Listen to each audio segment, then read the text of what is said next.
Bismillahirrahmanirrahim. Dear students, Assalamu alaikum. Hoping everybody is fine. Well, beta, let us start our today's work. As you know that in our previous lecture, we did correction of sentences and we read in detail all the parts of speech, and we will continue with the same even in today's lecture. तो last lecture में हमने part of speech पढ़े थे, correction of sentences की बात हुई थी और part of speech में हमने किया था जनाब डिटेल में बात हुई थी नाउन के हवाले से. प्रोनाउन काफ़ी हद तक कवर हो चुका था और चूँकि लेक्चर का टाइम ख़त्म हो गया था इसलिए प्रोनाउन को कंटिन्यू किया गया है आज. तो प्रोनाउन के मज़ीद कुछ रूल्स हैं वो आप इस स्लाइड में इस बोर्ड पर आप देख लीजिएगा, उनको समझ लीजिएगा. तो लेट्स सी कि व्हाट कम्स नेक्स्ट. देखें बेटे, ये आइदर और नीदर और आइदर आर यूज्ड, बड़ा इंपॉर्टेंट यूजेज है नीदर और आइदर का, और ये अक्सर इससे रिलेटेड सेंटेंसेस आपको बोर्ड में आते हैं. तो नीदर और either are used for two persons और two things and none for more than two. याद रखना है, neither and either are used for two persons or things, और दूसरा क्या है, हमें none बताया गया है, NONE, none for more than two. जैसे एग्जाम्पल है, we met neither of these 8 persons. तो नीदर तो 2 पर्सन्स की बात करता है, 8 पर्सन्स के लिए हम क्या इस्तेमाल करेंगे, नन. तो यहाँ नीदर जो है गलत होगा 8 की वजह से. अगर यहाँ पर 2 लिखा होता तो नीदर इस्तेमाल होता, 8 के लिए नन इस्तेमाल होगा. सही स्टेटमेंट क्या बनेगी कि we met none of this 8 persons. 2 चीज़ों या लोगों के लिए नीदर और उनसे ज़्यादा के लिए नन. इस तरह से एक और एग्जाम्पल है, we met none of these 2 persons. None इस्तेमाल कर दिया हमने 2 पर्सन्स के लिए, गलत. 2 पर्सन्स के लिए बात हुई थी, क्या इस्तेमाल करना है, नीदर इस्तेमाल करना है. तो यहाँ आना है we met neither of these 2 person. None जो है 2 पर्सन्स के लिए रॉन्ग हो जाएगा और इसकी ये इनकरेक्ट स्टेटमेंट है ऊपर वाली, और नीचे करेक्ट स्टेटमेंट क्या होगी, 2 पर्सन्स के लिए इस्तेमाल होगा, नीदर इस्तेमाल होगा. ठीक है जी. इसी तरह से आइदर की बात करते हैं. आइदर में देखें बेटे, 2 लोगों के लिए, 2 से ज़्यादा भी हो सकता है. जैसे मैं ये देखती हूँ आइदर रुबीना और आइज़ा, 2 लोगों के लिए बात हो रही है. तो हेल्पिंग वर्ब जो है, और का मतलब है या तो ये या वो, यानी कि आइदर रुबीना और आइज़ा, या तो रुबीना और या आइज़ा वर प्रेजेंट, मौजूद थे. ठीक है. तो ये चूँकि इंडिविजुअल की बात करता है इसलिए अपने साथ हेल्पिंग वर्ब लेगा इंडिविजुअल. हेल्पिंग वर्ब क्या, सिंगुलर लेगा, सिंगुलर. तो मैं लिखूँगी आइदर रुबीना और आइज़ा वर प्रेजेंट, नहीं वॉज प्रेजेंट. या तो वो थी या दूसरी आइज़ा जो है वो प्रेजेंट थी या रुबीना प्रेजेंट थी. दोनों की यहाँ की वजह से अलग अलग बात हो रही है. तो हेल्पिंग वर्ब वॉज आएगा. लेकिन अगर मैं 2 से ज़्यादा की बात कर रही हूँ आइदर के साथ, आइदर सीमा और हर फ्रेंड्स हैं, ढेर सारे फ्रेंड्स आ गए, प्लूरल नाउन आ गया. तो प्लूरल नाउन की सूरत में बेटे हेल्पिंग वर्ब भी तो प्लूरल हो जाएगा. अगर मैं यहाँ लिखती हूँ आइदर सीमा और हर फ्रेंड्स इज़ प्रेजेंट, तो फ्रेंड्स अपने साथ इस जो है वो उसके साथ अग्रीमेंट में नहीं है. हर फ्रेंड्स, ज़्यादा फ्रेंड्स है, प्लूरल नाउन है, तो वो अपने साथ प्लूरल हेल्पिंग वर्ब लेगा. आइदर सीमा और रज़िया अगर होती आइदर सीमा और राज़िया, आइदर सीमा और आलिया, फिर आपने सिंगुलर हेल्पिंग वर्ब डालना था. अब यहाँ पर प्लूरल नाउन है फ्रेंड्स, तो हेल्पिंग वर्ब भी प्लूरल आएगा. आइदर सीमा और हर फ्रेंड्स आर प्रेजेंट. ठीक हो गया जी. इसके बाद एक और बड़ी अहम चीज़ प्रोनाउन में हम देखते हैं, one, ONE, one is followed by one through out the sentence. अगर कोई सेंटेंस वन प्रोनाउन होता है, ONE वन प्रोनाउन है, उससे कोई सेंटेंस स्टार्ट हो रहा है तो पूरे सेंटेंस में अगला प्रोनाउन भी वन ही रहेगा. Example, when one is happy, जब कोई खुश होता है, ही लाइक्स टू लाफ, तो वो हंसना पसंद करता है. तो यहाँ पर चूँकि वन से स्टार्ट हुआ है प्रोनाउन, तो इसके साथ जो अटैच नेक्स्ट प्रोनाउन है वो ही, शी, वी, यू कुछ भी नहीं होगा. यहाँ पर सिर्फ और सिर्फ वन आएगा, कोई पर्सनल प्रोनाउन नहीं आएगा, बल्कि वन यहाँ लिख दिया गया है, वन थ्रू आउट, यानी one is followed by the one through out the sentence. तो इस तरह का सेंटेंस भी बोर्ड में आ जाता है. When one is happy, one likes to laugh. तो यहाँ ही नहीं, शी नहीं, आई नहीं, बल्कि वन ही प्रोनाउन आएगा. एक और चीज़ देखें, दोज वेरी थिंग्स और पर्सन्स एट्सेट्रा.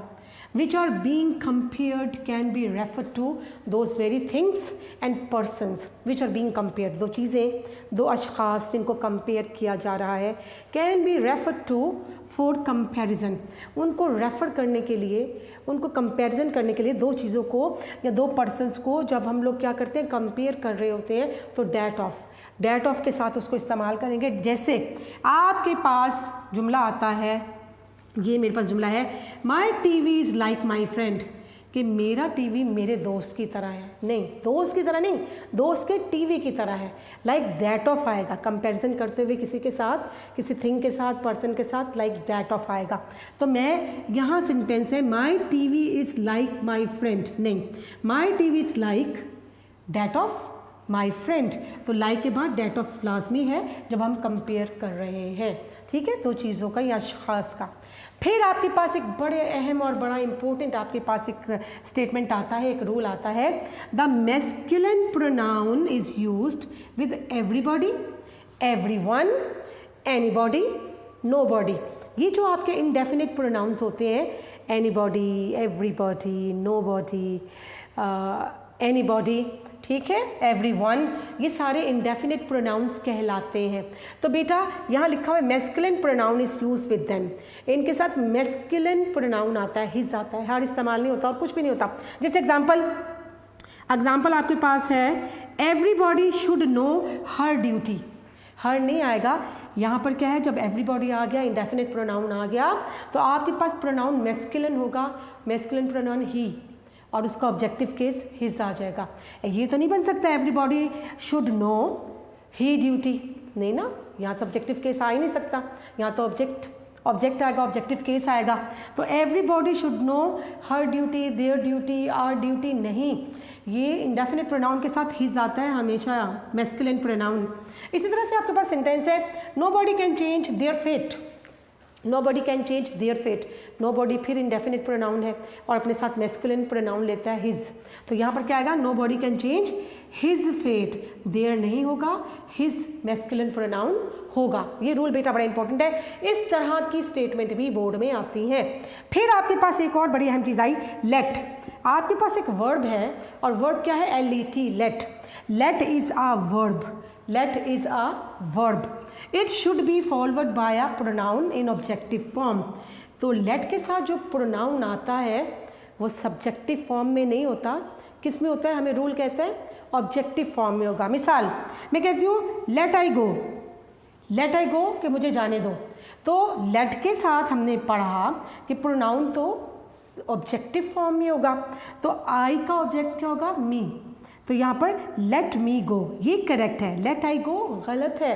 लेट के साथ सब्जेक्टिव केस कभी नहीं आता, ऑब्जेक्टिव केस आता है. जैसे let we move, let we move कि चलो हम चलें, तो वी लेट के साथ चूँकि ये सब्जेक्टिव केस है प्रोनाउन का, ये नहीं आएगा, इसका वी का ऑब्जेक्टिव केस बनेगा अस. तो let us move, let us move. ठीक है बेटे, ये प्रोनाउन जो है ये अब आपका कंप्लीट हो गया. अब हमें करना है नेक्स्ट एडजेक्टिव. तो चलते हैं नए बोर्ड की तरफ. जी बेटा, अब नया बोर्ड जो है इसके ऊपर हम नज़र डालते हैं. बात करते हैं एडजेक्टिव्स की. हमने डिटेल में पढ़ लिया, नाउन पढ़ लिया, प्रोनाउन पढ़ लिया, उसके रूल्स पढ़ लिए. अब एडजेक्टिव देखते हैं क्या है और उसके कुछ रूल्स जो हैं वो जहन में बिठाना है. नंबर 1 देखिए एडजेक्टिव क्या है. An adjective is a word that qualifies और टेल्स अबाउट अ नाउन और pronoun. An adjective is a word that qualifies और टेल्स अबाउट नाउन और प्रोनाउन के बारे में कुछ बताता है. ठीक है जी. इट इज़ 3 डिग्रीज इसकी आपको पता है कौन कौन सी हैं, पॉजिटिव, कंपैरेटिव एंड सुपरलेटिव. फिर हम देखते हैं the first degree is used for a common quality और फॉल्ट ऑफ एनीथिंग. किसी फर्स्ट डिग्री किसके लिए इस्तेमाल हो रही है, कॉमन क्वालिटी है, कोई फॉल्ट है, उसके लिए इस्तेमाल हो रही है. जैसे Tahir is a tall boy. Tall जो है ये एडजेक्टिव की फर्स्ट डिग्री है, tall. Second degree taller, comparative taller. Superlative होगा द टॉलेस्ट. तो कॉमन आपका एडजेक्टिव क्या हुआ, tall. Tahir is a tall boy क्योंकि लंबा लड़का है. फिर when two things or persons are being compared, the second degree is used. When two things or persons are being compared, दो चीज़ों को या अशख़ास को कंपेयर किया जा रहा हो तो डिग्री कौन सी इस्तेमाल होती है एडजेक्टिव की, सेकेंड डिग्री। जैसे एग्जाम्पल है I am taller than you, I am taller than का मतलब मैं तुमसे ज़्यादा टॉलर हूँ, लंबा हूँ, तो देन आ गया जब दो चीज़ों में, दो अशख़ास में कंपैरिजन बन रहा है तो कौन सी डिग्री इस्तेमाल होगी? टॉलर, कंपैरेटिव डिग्री इस्तेमाल होगी, ये हमें रूल कह रहा है। आगे आते हैं, एक बड़ी ही इंपॉर्टेंट चीज़ आप पढ़ेंगे, to is placed before Latin adjectives that end in I O R. बहुत से एडजेक्टिव ऐसे हैं जो आई ओ आर से एंड होते हैं, जिनके एंड में आई ओ आर आता है। मसलन हम देखते हैं interior, posterior, junior, senior, superior, inferior, prior, इन सब के आखिर में क्या आ रहा है? I O R. ये सारे एडजेक्टिव्स हैं। तो जिन एडजेक्टिव्स के एंड में आई ओ आर आता है वो कहलाते हैं लैटिन एडजेक्टिव्स। और जब लैटिन एडजेक्टिव्स के साथ कंपैरिजन बनता है दो चीज़ों का, दो अशख़ास का, तो देन इस्तेमाल नहीं होता, बल्कि टू इस्तेमाल होता है। याद रखिएगा, ऐसा जुमला बोर्ड में पेट है, लास्ट में आता है, शॉर्ट है। अब मैंने आपको एक जुमला बना दिया, your shirt is superior to Aslam's. मैंने नहीं लिखा कि your shirt is superior than Aslam. क्यों? Superior I O R Latin adjective है और वो अपने साथ देन कभी भी नहीं लेगा कंपैरिजन के लिए, ठीक है, और ये अपने साथ टू लेगा, इसलिए मैंने यहाँ पर टू लिखा है, your shirt is superior to Aslam. बहुत इंपॉर्टेंट ये स्टेटमेंट्स हैं, ये रूल्स हैं। आगे देखें, वी प्रेफर, अच्छा इसके अलावा we also use to after prefer and preferable. आपके पास एडजेक्टिव आ रहे हैं प्रेफर और प्रेफरेबल, वो भी अपने साथ कंपैरिजन में क्या लेते हैं? टू लेते हैं, देन कंपैरिजन के लिए इस्तेमाल नहीं होता। जैसे आपके पास एग्जांपल है, वी प्रेफर क्या है? Latin adjective, eastern food to western food, to western one. क्या हम ईस्टर्न फूड को तरजीह देते हैं किस पर? वेस्टर्न फूड पर। तो यहाँ कंपैरिजन के लिए देन लिखेंगे तो गलत होगा। प्रेफर और प्रेफरेंस के लिए भी टू है और आई ओ आर लैटिन एडजेक्टिव्स के लिए भी कंपैरिजन करते हुए टू इस्तेमाल करेंगे। ये हो गया एक रूल। नंबर 3 पे आइए, the following adjectives can not be used comparatively as they are already in the highest degree. कुछ ऐसे एडजेक्टिव्स हैं जो ऑलरेडी हाईएस्ट डिग्री में हैं, अपनी हाईएस्ट डिग्री में हैं, तो लिहाजा उनका कंपैरिजन हो ही नहीं सकता। जैसे वर्ड है यूनिवर्सल, वर्ड है एंटायर, चीफ बुनियादी, unique, perfect, excellent, ideal, complete, extreme, ये अपनी हाईएस्ट डिग्री में है। ये वर्ड्स अपनी हाईएस्ट डिग्री में है, लिखा हुआ है कि जो ऑलरेडी अपनी हाईएस्ट डिग्री में वर्ड्स हैं उनका कंपैरिजन हम नहीं कर सकते। एग्जाम्पल देखें, the computer is the most unique machine. यहाँ the computer is the unique machine, the computer is the unique machine, ठीक है। तो the computer is unique, unique जो है ये क्या है? ये अपनी हाईएस्ट डिग्री में है, ये वर्ड एडजेक्टिव, तो इसके साथ कोई कंपैरिजन जो है किसी चीज़ का नहीं हो सकता। आगे देखते हैं, एक और रूल हमें क्या कहता है, we use the before the third degree. जो आपकी सुपरलेटिव डिग्री है उसके साथ द आर्टिकल इस्तेमाल होता है। जैसे he is tallest boy in this class, he is tallest नहीं, he is the tallest. Tallest जो है एडजेक्टिव की थर्ड डिग्री है, तो लिहाजा द इसके साथ लास्ट में अटैच करेंगे, लगाएंगे, तो तभी ये सेंटेंस करेक्ट होगा। ठीक है जनाब, चलते हैं बेटे नेक्स्ट बोर्ड की जानिब। वेल बेटे, नेक्स्ट देखते हैं और क्या चीज़ें हैं जो हमें एडजेक्टिव्स के हवाले से क्या रूल्स हैं जो मज़ीद हमें सीखना है। जी बेटा, एक रूल हमें क्या कहता है, for two connected second degree adjectives, बहुत इम्पोर्टेंट है। बोर्ड में ऐसा सेंटेंस आपको लाजमी देते हैं जिसमें टू सेकेंड डिग्रीज जो है वो मौजूद होती हैं, और वो हमें क्या कहती हैं कि for two connected second degree adjectives the is used before them. दोनों सेकेंड डिग्रीज जो होंगी जुमले में, दो क्लॉजेज में इस्तेमाल हो रही हैं, दोनों सेकेंड डिग्री से पहले द इस्तेमाल होगा। हमने पहले पढ़ा सुपरलेटिव डिग्री से पहले द आर्टिकल इस्तेमाल होता है, लेकिन टू सेकेंड डिग्रीज जो है वो भी अगर इस्तेमाल होती है किसी सेंटेंस में तो वो भी द आर्टिकल अपने साथ लेती हैं। जैसे the higher you go the cooler it is, यानी कूलर और हायर ये सेकेंड डिग्रीज ऑफ एडजेक्टिव्स हैं, इन्होंने अपने साथ दी लिया है। इस तरह से मैं कहती हूँ द हायर द एम, कि जितना ऊंचा मकसद हो, the more difficult to achieve, उसका हसूल उतना ही मुश्किल होता है।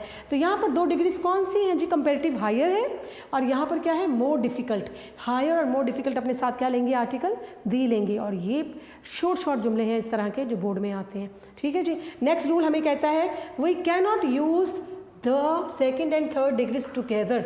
We can not use the second and third degrees together, यानी 2 जो हैं वो सुपरलेटिव और 2 ही बिल्कुल साथ साथ 2 ही कंपेरेटिव डिग्रीज हम इस्तेमाल नहीं कर सकते। कैसे? आपके पास जुमला आता है the tortoise was more wiser. Wiser तो ऑलरेडी कंपेरेटिव डिग्री है, सेकेंड डिग्री है एडजेक्टिव की, तो मोर इसमें नहीं आएगा। 2 हम मोर भी सेकंड डिग्री है, कंपेरेटिव डिग्री है, तो 2 सेकंड डिग्री से या थर्ड डिग्री से इकट्ठी नहीं आएंगी, तो यहाँ पर सिर्फ वाइजर रहेगा। फिर आपके पास जुमला है Akbar was the most wisest Indian king. The most wisest, the तो थर्ड कंपेरेटिव डिग्री के साथ द वाइसेस्ट तो आ गया। अब मोस्ट नहीं आएगा क्योंकि मोस्ट जो है ये भी सुपरलेटिव डिग्री है और यहाँ पर वाइसेस्ट जो है ये भी सुपरलेटिव डिग्री है, तो 2 सुपरलेटिव डिग्रीज जो है वो टुगेदर इकट्ठी नहीं आएंगी। तो यहाँ आएगा Akbar was the wisest Indian king. Most यहाँ पर गलत होगा। ठीक हो गया बेटे। फिर हमें नेक्स्ट जो है बहुत ही इंपॉर्टेंट चीज़ है और इससे रिलेटेड भी आपको क्वेश्चन जो है वो बोर्ड में लाजमी इस तरह की करेक्शन आया करती है। हमें सीखना है इस्तेमाल किसका? फ्यू, अ फ्यू और द फ्यू। यानी खाली फ्यू क्या होता है? फ्यू एक्चुअली फ्यू और लिटिल जो है ये क्या है? मैंने यहाँ लिखा use of few, a few and the few, ये हमें सीखना है। इनको कहा जाता है एडजेक्टिव्स ऑफ क्वांटिटी। इनका नाम क्या है जी? Adjectives of quantity. तो हम फ्यू कहाँ यूज़ करते हैं? ये काउंटेबल नाउन के साथ इस्तेमाल होता है। इसी तरह से लिटिल, आ लिटिल और द लिटिल है जो अनकाउंटेबल नाउन्स के साथ इस्तेमाल होता है। हम देख लेते हैं पहले इस्तेमाल फ्यू का। फ्यू जो है काउंटेबल नाउन्स के साथ इस्तेमाल होता है, काउंटेबल नाउन्स के साथ। जैसे हम कहते हैं फ्यू का मतलब so little that is not considerable. So little that is not considerable, यानी इतना कम। फ्यू का मतलब कम, इतना कम होना, ये मनफी इस्तेमाल होता है इसका। नेगेटिव यूजेज इसका होता है इतना कम है कि जो ना होने के बराबर है। फ्यू का मतलब बिल्कुल कम, बिल्कुल चंद, बिल्कुल ही कम, ना होने के बराबर। So little that is not considerable. Few का मतलब होगा so little that is not considerable. Negative use होगा इसका, मनफी यूज़ होगा। जैसे मैं आपको एग्जांपल देती हूँ, I have few rupees to buy my books. I have few rupees to buy my books. यहाँ पर है फ्यू का मतलब ना होने के बराबर है ही नहीं, ना होने के बराबर। तो आई हैव फ्यू रुपीज़ कि मेरे पास बहुत ना होने के बराबर, बहुत ही मनफी तादाद में बहुत ही कम रुपए जो है मौजूद हैं अपनी किताबें जो है वो ख़रीदने के हवाले से, मेरे पास ना होने के बराबर पैसे हैं। तो फ्यू क्या कहते हैं? ना होने के बराबर, मनफी, माइनस। आ फ्यू कहते हैं लिटिल है, वो लिटिल कम है, बट कंसिडरेबल वो काबिल ज़िक्र है। जो भी चीज़ आपके पास मौजूद है वो काबिल ज़िक्र है, वो आपके लिए अहमियत रखती है और वो पॉजिटिव यूज़ होता है। आ फ्यू इस्तेमाल किया जाता है पॉजिटिवली। ठीक है, तो होता लिटिल ही है लेकिन बट कंसिडरेबल, पॉजिटिव यूज़। हम देखते हैं एग्जाम्पल इसकी। I have a few rupees to buy my books, यानी one feels happy to know that I have a few rupees, कि चंद रुपए तो हैं मेरे पास जिनसे मैं किताबें ख़रीद सकता हूँ, तो something which is considerable। फिर आपके पास द फ्यू होता है स्पेसिफिक लिटिल क्वांटिटी, है तो वो little quantity that is specific, मखसूस, वो मखसूस रकम, मखसूस चीज़, तो ये भी पॉजिटिव यूज़ होता है। मैंने इसको जुमला बनाया the few rupees that I received last month have been spent, कि वो चंद रुपए थे तो कम लेकिन अहमियत रखते थे, तो लिहाजा ये भी पॉजिटिव यूज़ है। ये it means specific little amount, specific little quantity. The few rupees that I received last month have been spent. तो आ फ्यू और द फ्यू पॉजिटिव यूज़ और खाली सिंपल फ्यू नेगेटिव यूज़। यही इस्तेमाल होगा little, a little और the little का। लेकिन लिटिल और जो लिटिल एडजेक्टिव है इसके साथ नाउन इस्तेमाल होता है अनकाउंटेबल नाउन, और फ्यू के साथ काउंटेबल नाउन। यहाँ हम देखते हैं लिटिल इस्तेमाल होता है so little that is not considerable. इसका मतलब है इतना कम होना मिकदार में कि वो क्या है, कंसिडरेबल नहीं है, काबिल ज़िक्र नहीं है, ना होने के बराबर है। नेगेटिव यूज़ होता है there is little milk in the jug, there is little milk, कि जग में ना होने के बराबर दूध मौजूद है, नेगेटिव यूज़। फिर है आ लिटिल कहते हैं पॉजिटिव यूज़ है कम लेकिन कंसिडरेबल है, little but considerable, positive use.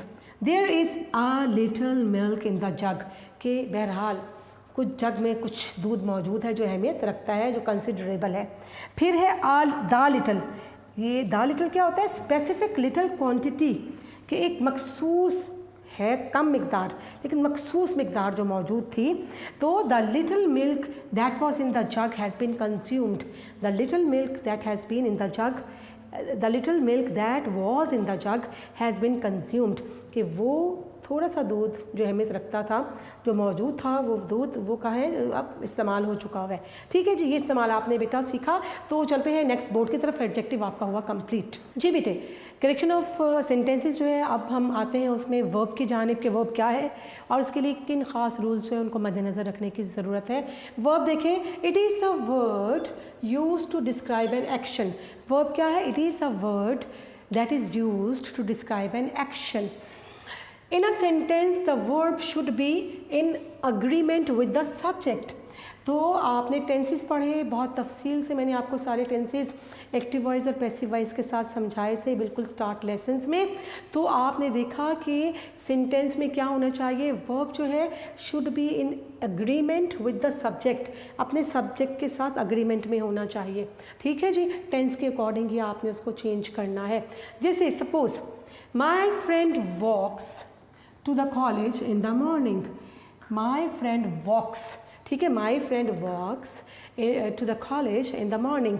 तो यहाँ हम देखते हैं my friend is a singular, my friend के सिंगुलर नाउन है, तो my friend that is a singular noun. So the verb walks, walks क्या है, सिंगुलर वर्ब है ना। वर्ब के साथ एस है, ये एस कब लगाते हैं, जब सिंगुलर नाउन होता है, तो सिंगुलर वर्ब इस्तेमाल हो गया। और इस तरह से ये अग्रीमेंट में है, यानी आपका वर्ब आपके सब्जेक्ट के साथ अग्रीमेंट में है। जैसे हम देखते हैं कि they play cricket in the afternoon, तो यहाँ पर दे जो है सब्जेक्ट है और इसका वर्ब क्या आएगा, प्ले। और दे जब ज़्यादा लोग हो जाते हैं तो वर्ब जो है उसमें एस या एस नहीं लगता, ये प्लूरल वर्ब कहलाएगा। तो लिहाजा हम देखते हैं दे इज़ प्लूरल, बिल्कुल ठीक है, दे जो है वो प्लूरल है, प्लूरल प्रोनाउन है।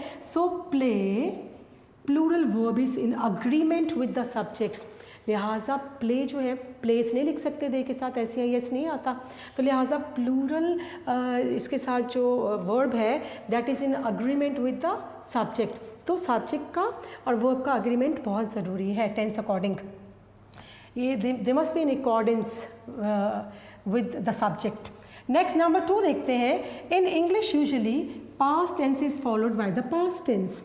पास्ट टेंस जो है वो अगर आपने डायरेक्ट इनडायरेक्ट में भी बहुत ये पढ़ा 9th-10th में, पास्ट टेंस से अगर आपकी रिपोर्टिंग स्पीच में तो ऑटोमेटिकली आपकी जो रिपोर्टेड स्पीच के वर्ब है वो भी पास्ट हो जाएंगे। तो यही लिखा हुआ है यहाँ पर भी, आ happening in the near past will be in past indefinite.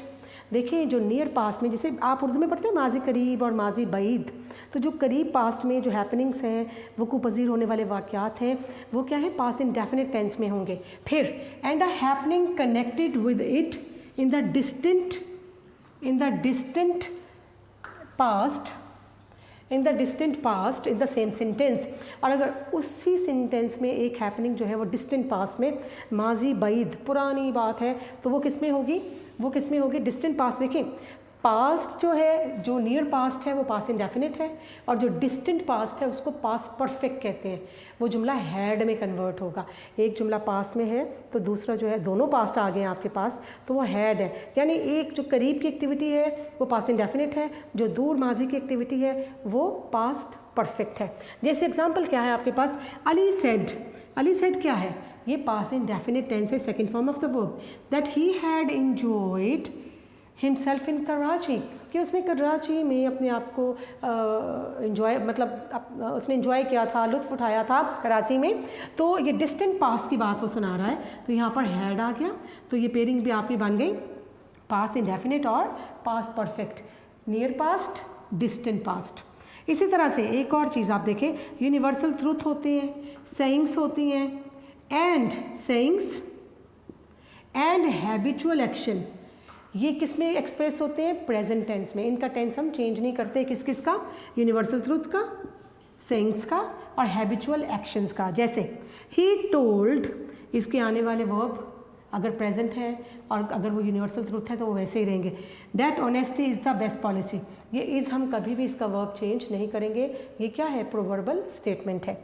आगे देखें, if one part of the sentence is in the present और फ्यूचर, अगर एक हिस्सा आपका प्रेजेंट या फ्यूचर टेंस में है तो there will be no change of tense in the other part, तो दूसरे हिस्से में टेंस चेंज नहीं होगा। उसकी एग्जाम्पल क्या है? ये देखें, ही सेज, ये प्रेजेंट इंडेफिनिट टेंस है, दैट ही हैड बीन, यानी ये क्या? हैड बीन वर्किंग, ये पास परफेक्ट कॉन्टीन्यूस टेंस अंदर आ गया। तो लेकिन अगर आपने पढ़ा कि बाहर अगर प्रेजेंट टेंस है और बाहर अगर फ्यूचर टेंस है तो फिर क्या होगा? अंदर वाला टेंस चेंज नहीं होगा। तो he says that he had been working ऐसे ही रहेगा, इसको हम बिल्कुल चेंज नहीं करेंगे। अगर यहाँ आपने प्रेजेंट का एक एग्जांपल देखा, आगे यहाँ फ्यूचर का देखिएगा कि आई विल इन्फॉर्म यू, क्या है? Future indefinite tense.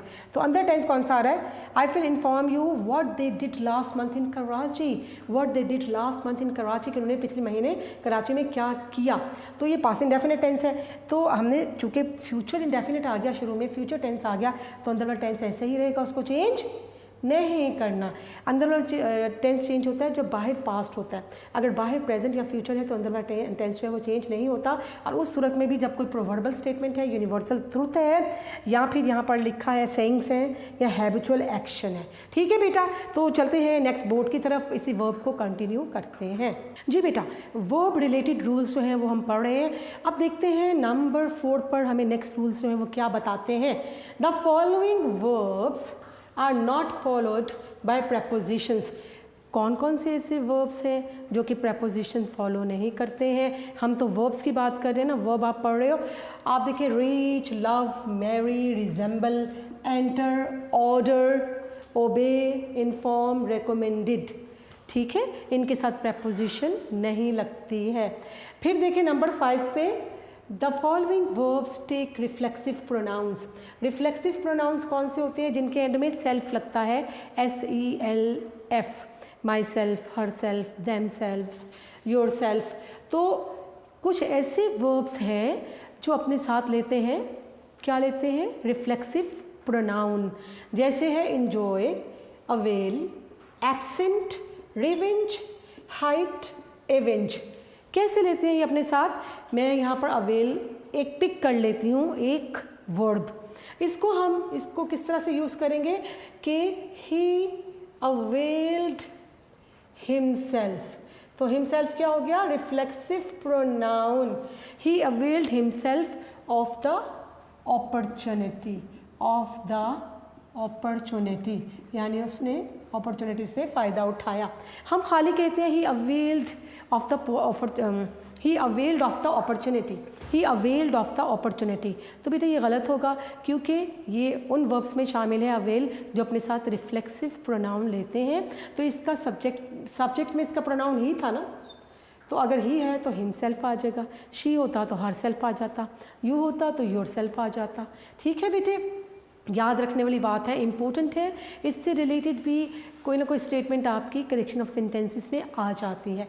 नेक्स्ट देखते हैं बेटा, after the following verbs in active voice we use first form of the verb.